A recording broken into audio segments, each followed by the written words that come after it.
Now my wheel hub may look a little bit different from yours, but that's because I have spacers on this car, so it's not going to look very much different, but it'll just have a little something right before the wheel. So basically, for a lot of the one piston brakes, it's going to look very similar for replacing the brake pads.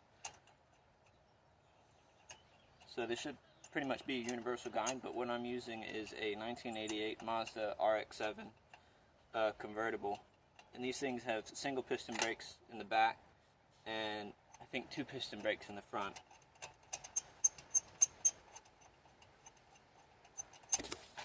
Once you got the wheel off, you got your caliper right here and then your pads right in there. And you want to get to the pads. So for the RX7, we got a bolt right here. So basically when you get this bolt out, this thing will latch up and you can just take the pads out and put in new ones. So let's get to it. Okay, I'm back with the wrench set, or the wrench because I only need one. This is a size 12 wrench, and basically I already got it loose. And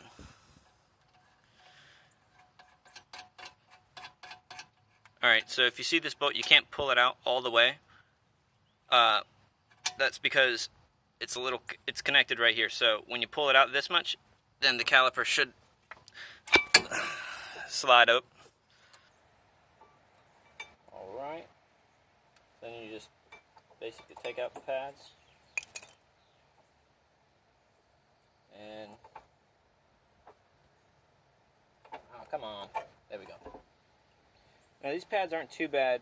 You can see I got a whole bunch more pad left, but my rear passenger side caliper seized, so I decided to get a new one and then change the pads on that. So, and when you change the pads on one wheel, you should usually do it for the other one, depending on if it's rear or the front. But I haven't had the pads changed in the entire history of me having this car, so I decided I should go ahead and change all of them. So, front pads are next. This is the rear.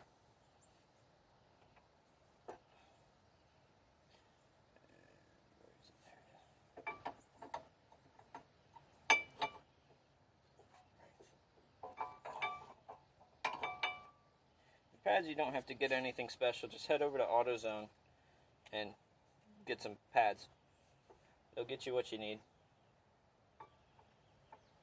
Now, the front and the rear pads are different. I'm not entirely sure how different because I'm not an expert. I just know how to replace stuff. And when you get your pads, it's not pertinent, but it's very helpful if you get some of these V-springs. There's one in here, but there are holes for 2 on the pads, and so I would like to usually get an extra spring. It doesn't do all that much, but it prevents it from wearing a little lopsided.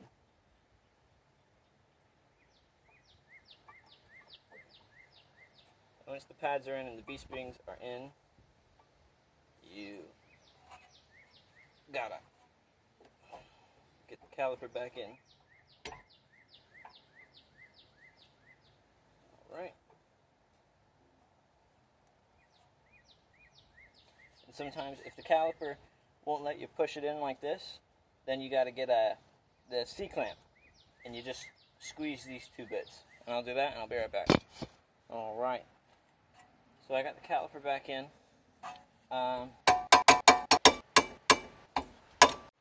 Okay, that wheel's back on. Now it's time to do the front brakes.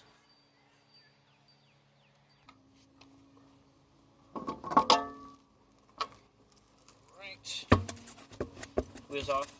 Now I got the caliper. Okay, so for some front brakes, or well, 2 piston brakes, you're going to see sometimes they're all held in by a bunch of springs and pins. So for the Mazda RX7 Turbo, they had 2 piston brakes, and they were held in by these 2 pins, up on top and up on bottom, followed by 2 springs. And as soon as you pull all them out, you can just slide the pads in and out.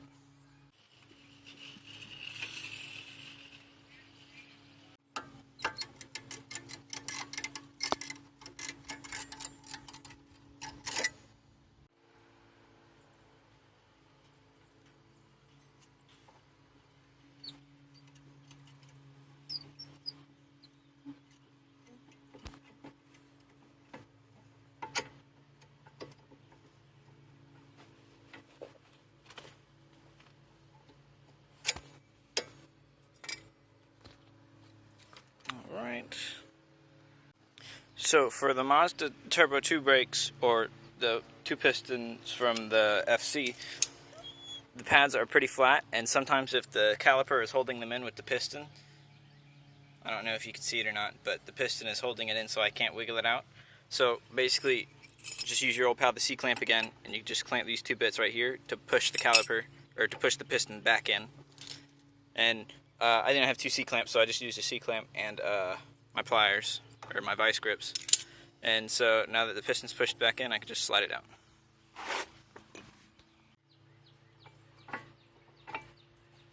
Okay, now that they're both in, all I gotta do is put back in the springs. Okay, I got the new pads in. Well, I hope that was simple enough for you. I mean, there's not much to it. It's pretty much just as easy as doing an oil change. Alright, that's it.